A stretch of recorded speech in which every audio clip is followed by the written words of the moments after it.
သူအားအစွမ်းတတိနဲ့ပြည့်စုံစေပြီကိုရောကိုမျောလင်းတော်သူဝိမာပြန်သာခေါ်အားတဲ့ညာနေ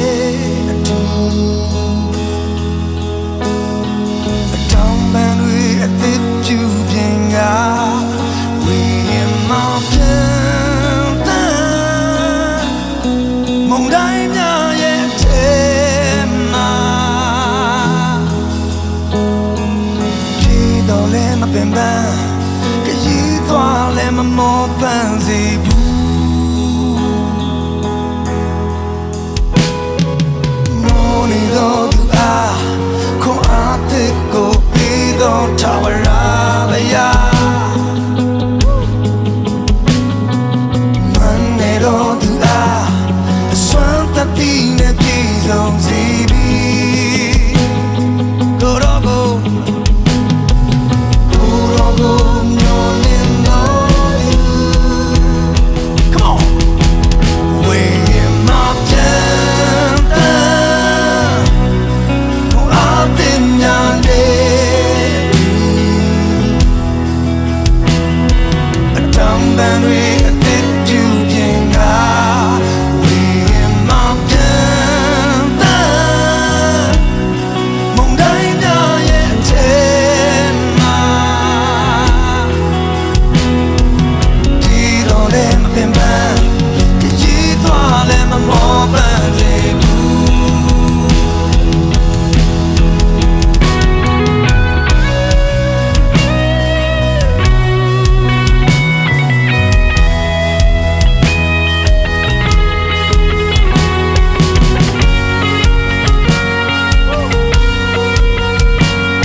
ထိုဘုရားသည်